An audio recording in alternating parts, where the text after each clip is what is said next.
एक सवाल पूछता हूँ आपसे। आप एक शहर में हैं जहाँ आपको एक दिन रहने के लिए जितने पैसे चाहिए उतने मिलेंगे, लेकिन एक शर्त है कि आपको शहर के जितने भी लोग हैं ना, वो सभी आपको मारने की कोशिश करेंगे। बस आपको एक दिन किसी भी तरह जिंदा बचे रहना है, और तब वो सारे के सारे पैसे आपके फ्री में हो जाएंगे। तो बताइए कि ऐसी शर्त पर आप कितने पैसे मांगना चाहेंगे? और हाँ, ये भी ध्यान रखना कि ऊपर से सभी लोग आपको मारने के लिए आएंगे। चलिए देखते हैं आज की कहानी। मूवी की शुरुआत में हम एक आदमी को सड़क पर भागते हुए देखते हैं, जहाँ कई सारे लोग उसका पीछा कर रहे होते हैं ताकि उसको मारकर वो मिलियनेयर बन पाए। असल में दोस्तों, ये आदमी लॉटरी विनर होता है, और लॉस एंजलिस में ऐसा रूल है कि अगर कोई भी आदमी शाम होने से पहले उस लॉटरी जीतने वाले आदमी को मार देगा तो सारे लॉटरी में जीते हुए पैसे उस आदमी को मिल जाएंगे जो उसको मारेगा। मतलब इसलिए शहर के सभी लोग इसकी जान लेने के लिए इसके पीछे पड़े हुए हैं। आगे सभी लोगों से बचते हुए ये आदमी एक लेडी के घर पर पहुंचता है, जहां वो उस लेडी को गन दिखाते हुए कहता है कि क्या तुम भी मुझे मारना चाहती हो? क्या तुम मुझे जानती हो?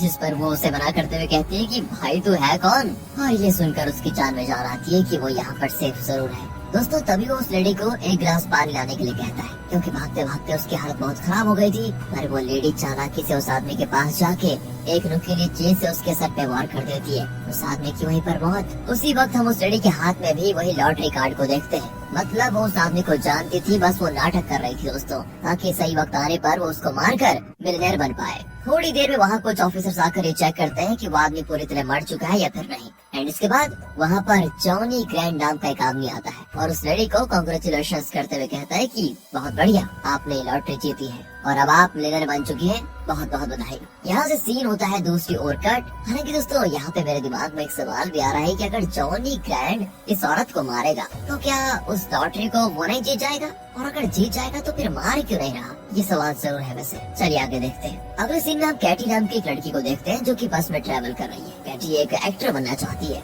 इसलिए वो एक्टर बनने के लिए लॉस एंजलिस में आई हुई है। अब कैटी बस में एक छोटी बच्ची के साथ मस्ती कर रही होती है, लेकिन उसके साथ में बैठी हुई एक बूढ़ी औरत होती है जो एक स्टॉप पर उतर जाती है। वही कैटी को पता चल जाता है कि वो बूढ़ी औरत उसकी घड़ी चुरा कर लेकर गई है। दोस्तों, इस पर कैटी को बड़ा गुस्सा आता है कि बुढ़िया हो कैसे हरकतें कर रही है। कैटी भी बस के ड्राइवर से पूछती है कि यहाँ हो क्या रहा है, क्योंकि वो देखती है कि चारों तरफ सभी एक दूसरे से लड़ाई कर रहे होते हैं। तब वो ड्राइवर बताता है कि कल लॉटरी डे है और इससे ज्यादा मैं तुम्हें कुछ नहीं बता सकता। आगे कैटी किराए के घर को ढूंढने जाती है और शेडी नाम की एक लड़की से मिलती है, जहाँ कुछ ही देर में दोनों काफी अच्छी दोस्त भी बन जाती है। एक्चुअली शेडी का सपना भी ना एक्टर बनना ही है, और साथ ही साथ वो उससे घर में रहने का ज्यादा किराया भी नहीं ले रही होती है, और इसलिए केटी शेडी के घर में रुकने का फैसला कर देती है कि यहाँ पर बहुत बढ़िया है। अगली सुबह की बात है, केटी सो रही होती है, लेकिन धूप से कुछ लिक्विड उसके सर पे गिरता है, इस वजह से उसकी नींद टूट जाती है। एंड वही सेम लिक्विड उसके कपड़ों पर भी गिर जाता है दोस्तों, जिससे उसके सारे कपड़े खराब हो जाते हैं। लेकिन ये कलर चेंज करने वाला लिक्विड क्या है दोस्तों? असल में वो कुछ और नहीं, ऊपर रहने वालों की पॉटी है। ये देखकर केटी काफी गुस्से में शेडी को कॉल करती है कि ये क्या है? तुम्हारे कमरे के ऊपर सीलिंग में एक लीकेज है, बहुत ही गंदी, और मेरे सारे कपड़े खराब हो गए।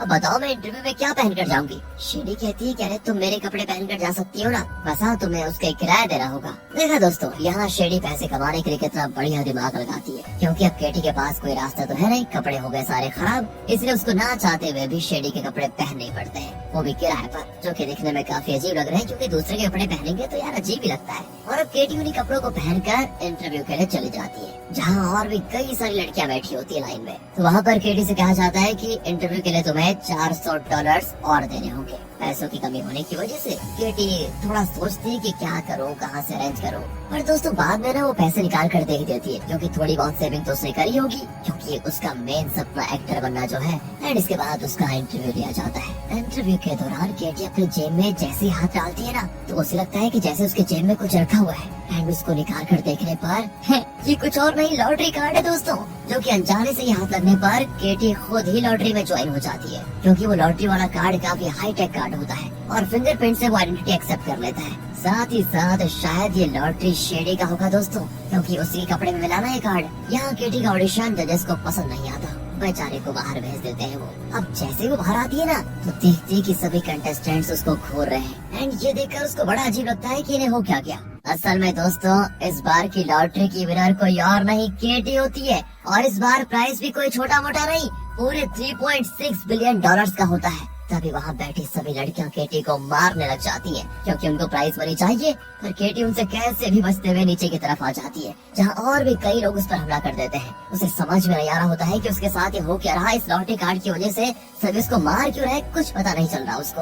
अब दोस्तों उनसे लड़ते लड़ते उसकी हालत बहुत खराब हो जाती है। जैसे और लोग उसको मारने के लिए आते हैं ना, तभी धमाकेदार एंट्री होती है हमारे चाइल्डहुड हीरो जॉन सीना की दोस्तों, जिनका इस मूवी में नाम नियोल है। नियोल उसको बचाते हुए सभी लोगों को काफी बुरी तरह मारने लग जाता है, जहाँ वो केटी से कहता है कि सुनो, मैं तुम्हें बचाने के लिए तुमसे $3.6 बिलियन का बस 10% लूंगा, यानी कि ये फ्री समाज सेवा नहीं हो रही है, ये समझ लो। खैर दोस्तों, नियोल जो फाइटिंग में काफी एक्सपर्ट होता है, वो एक के बाद एक सभी को मार कर ढेर कर देता है। इसके बाद वो केटी को कार की तरफ सेफ्टी से लेकर जाते हुए कहता है कि उनमें से कोई भी तुम्हें गन से नहीं मार सकता, क्योंकि ये रूल के खिलाफ है। इसलिए ये बस तुम्हें हथियारों से मार सकते हैं, मतलब गन छोड़ के जो भी हथियार होते हैं उन सभी से तुम्हें मार सकते हैं। पर हाँ, तुम टेंशन मत लो, क्योंकि अब तुम्हें कुछ नहीं होगा, मैं तुम्हारे साथ हूँ। दोस्तों इतना कहते ही वहाँ पर खड़ा एक बावर्ची केटी पर चाकू से हमला कर देता है, पर नियोल उसको बचाते हुए कार में लेकर जाता है और फिर ये बड़ी मुश्किल से बचते हुए वहाँ से निकल जाते हैं। और अभी बात पूरे शहर में पता चल जाती है कि इस बार की विनर केटी है, इसलिए कोई भी कभी भी कहीं से भी उस पर हमला कर सकता है, क्योंकि सभी को किसी भी हालत में $3.6 बिलियन का रिवॉर्ड चाहिए। जिसके बाद नियोल केटी को बताता है कि सूरज ढलने से पहले वो सभी तुम्हें मारने की कोशिश करेंगे, पर हाँ, एक बार जैसे सूरज ढल जाए तो वो तुम्हें कुछ नहीं कर सकते। केटी उससे कहती है तो ये किस तरह का मर्डर हुआ?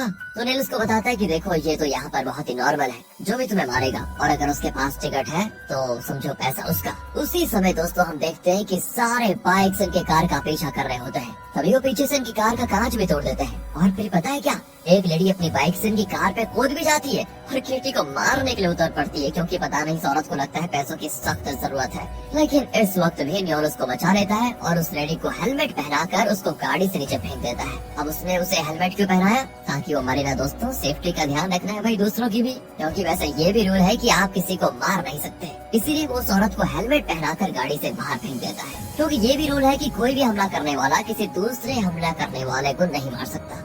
लेकिन इस रूल का लॉजिक क्या है?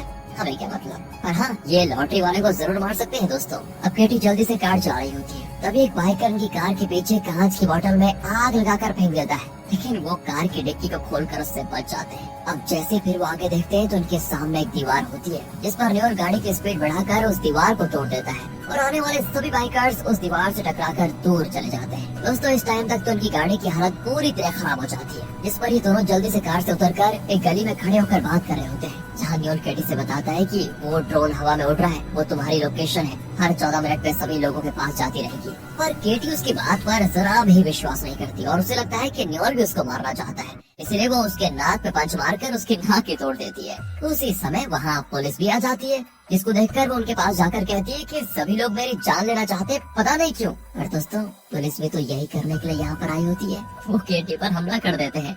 लेकिन नियोल यहाँ केटी को उनसे बचाते हुए उनसे फिर फाइट करने लग जाता है। अब इसी बीच केटी मौका देखकर वहाँ से भागकर एक कपड़े की शॉप में जाकर छुपने का ट्राई करती है। उस शॉप का ओनर काफी अच्छा होता है, लगता है उसको पैसे नहीं चाहिए, एंड वो केटी को देखकर उसको मारता नहीं, क्योंकि उसे उन पैसों का लालच ही नहीं होता, बहुत बढ़िया आदमी है, इसलिए वो उसको अंदर आकर छुप जाने के लिए कह देता है। आगे केटी शॉप के अंदर छुपी हुई होती है, तभी उसे शेडी का कॉल आता है दोस्तों, एंड शेडी उससे कहती है कि मैंने तुम्हारे फोटो को लॉटरी कार्ड पे देखा और तुम मुझे बताओ कि तुम हो कहाँ पर अभी, ताकि मैं वहाँ पर आकर तुम्हें बचा पाऊँ। केटी दोस्तों शेडी को अपना एग्जैक्ट लोकेशन शेयर कर देती है और आगे थोड़ी देर में शेडी अपने बीएफ के साथ वहाँ पर पहुँच जाती है, लेकिन केटी को बचाने नहीं, उसे मारने, और ये असल में उसका प्लान था उस तक पहुँचने का। तभी वो दोनों मिलकर केटी पर हमला कर देते हैं और उसे मारने लगते हैं, जहाँ केटी खुद को उनसे बचाते हुए उसे शॉप पे बंद करके वहाँ से बाहर भाग जाती है। पर दोस्तों असली मुसीबत तो बाहर थी, जहाँ हजारों की संख्या में लोग उसको मारने के लिए उसके पीछे पड़े होते हैं। उसी समय नियोल पुलिस की एक कार लेकर आता है और दोनों ही कार में आगे बढ़ रहे होते हैं। तभी केटी नियोल को एक आदमी के बारे में बताती है, जो कि उसकी पहचान का होता है। जिसके बाद ये दोनों उसके पास जाते हैं और उससे मदद मांगने की कोशिश करते हैं, क्योंकि उसके घर में एक स्पेशल कमरा होता है जो कि पासवर्ड के बिना नहीं खुल सकता और ना ही उसको तोड़ा जा सकता है। पर वो आदमी दोस्तों इनको घर में आने से मना कर देता है, जिस पर ये उसको गन दिखाकर कहते हैं कि हमें उस कमरे तक लेकर चलो, ताकि हम वहाँ पर सेफ रह पाए।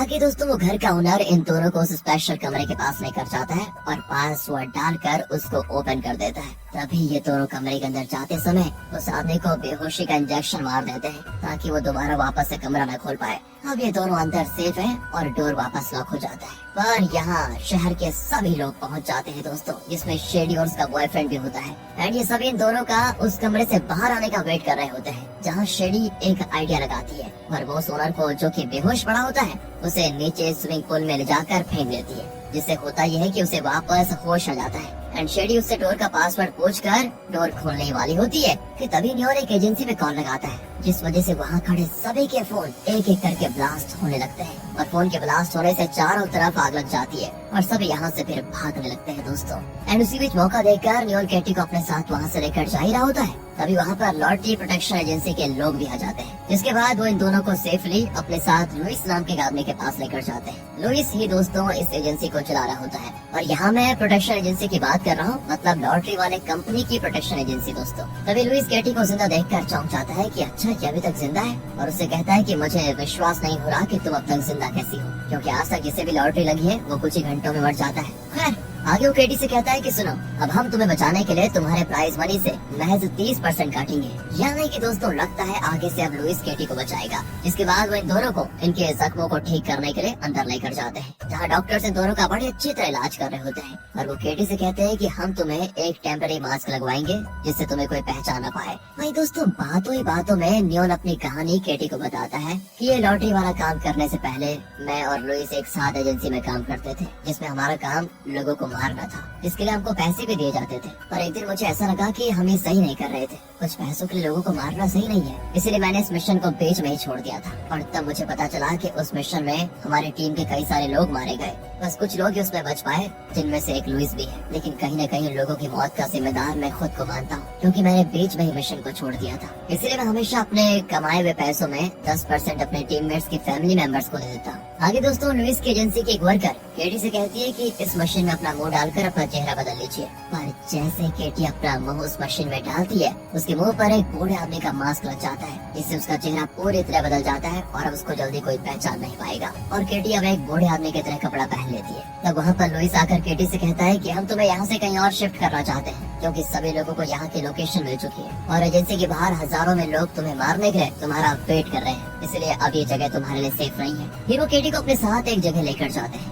जहाँ दोस्तों बीच रास्ते में ना न्योल केटी से कहता है कि मुझे लग रहा है हम किसी ट्रैप में फंसने वाले हैं, क्योंकि ये जगह तो पूरी तरह सेफ है। फिर वो तुम्हें कहीं और शिफ्ट क्यों करना चाह रहे हैं? केटी न्योल से कहती है तुम्हें कैसे पता कि वो मुझे मार देना चाहते हैं? जवाब में न्योल उसे कहता है कि वो तुम्हें शिफ्ट इसीलिए कर रहे हैं, वरना और कोई रीजन मुझे लगता नहीं इसका, क्योंकि अगर वो तुम्हें यहाँ मारेंगे तो इससे एजेंसी का नाम खराब हो जाएगा, उसकी एजेंसी बंद हो जाएगी, इसलिए वो तुम्हें यहाँ से शिफ्ट कर रहा है। इसके बाद तुम्हें कहीं और ले जाकर या फिर कहीं बीच रास्ते में ही अपने आदमियों से मरवा देगा वो, और इससे होगा ये उससे प्राइस के सारे पैसे मिल जाएंगे और उसकी एजेंसी का नाम भी खराब नहीं होगा। अब हम देखते हैं दोस्तों लुइस केटी से कार में बैठने के लिए कहता है, फिर केटी उसके मेन पॉइंट पर मार देती है, जिससे वो जमीन पर गिर जाता है सीधे। उसी वक्त न्योल मेन डोर ओपन कर देता है, तभी बाहर खड़े सभी लोग एजेंसी में घुस जाते हैं, जिससे चारों तरफ अफरा तफरी मच जाती है। पर उस मास्क की वजह से कोई भी आदमी केटी को पहचान नहीं पाता। इसी का फायदा उठाते हुए केटी और न्योल वहाँ से बच निकलते हैं। जहाँ न्योल केटी से कहता है कि तुम उस कार से भाग जाओ, मैं इन लोगों से यहाँ पर निपट लूंगा। केटी भी फिर वैसा ही करती है जैसा न्योल ने उससे कहा था। वो कार लेकर काफी दूर निकल जाती है,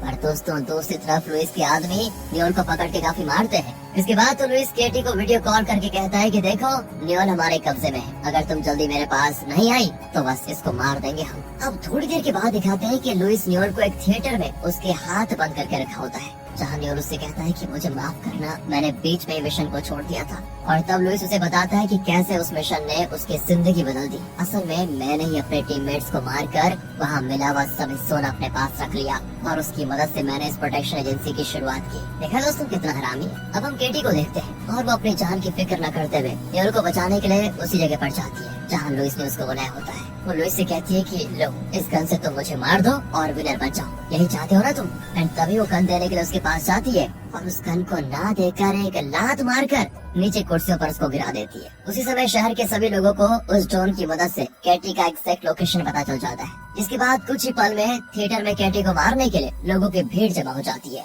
जहाँ वो उसे छोड़ के आपस में लड़ने लग जाते हैं, क्योंकि वो नहीं जा रहे थे कि उनके अलावा कोई और केटी को मारे। मतलब एक चाह रहा था कि मैं मारूं, दूसरा चाह रहा था कि मैं मारूं। पैसों का भैया, पैसों का मैटर है। जहाँ मौका देखकर केटी न्योल का हाथ खोल देती है और फिर न्योल और लुइस में काफी देर तक यहाँ पर घमासान होता है दोस्तों।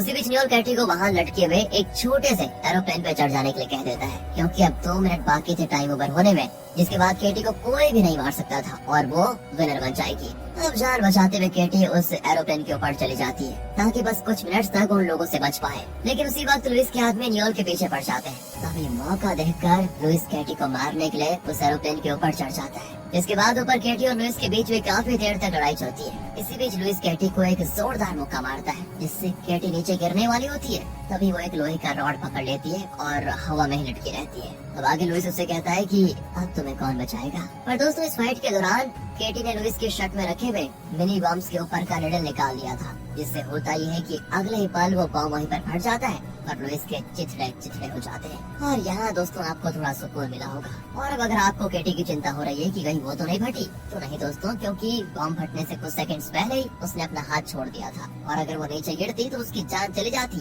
पर तभी नीचे खड़े सभी लोग एक बड़े से कपड़े की मदद से उसको बचा लेते हैं, क्योंकि अब टाइम खत्म हो गया है, फालतू मार के क्या फायदा। इसलिए अचानक सभी के अंदर भलाई आ जाती है दोस्तों। और यहाँ पर सभी केटी के लिए क्लैप करते हैं, क्योंकि वो पहली ऐसी कंटेस्टेंट है जो जिंदा बच पाई। और ये बहुत बड़ी बात है दोस्तों। पर केटी न्योल को जाकर गले लगा लेती है, क्योंकि अगर वो नहीं होता तो शायद केटी मर चुकी होती। तभी वहाँ पर जॉनी ग्रैंड उस ग्रैंड प्राइज के साथ पहुँच जाता है और वो केटी को उसके जीते हुए पैसे देते हुए उसे कांग्रेचुलेशंस करता है। और दोस्तों अब पता चलता है कि जॉनी ग्रैंड ही ये कंपटीशन करवाता रहता है। अब उन पैसों से केटी और न्योल दोनों की लाइफ पूरी तरह बदल चुकी है, दोनों अमीर हो चुके हैं। बाकी दोस्तों मूवी आपको कैसी लगी कमेंट से बताइए। मिलते हैं आपसे अगली वीडियो में। ध्यान रखिएगा अपना। Finally thanks for watching.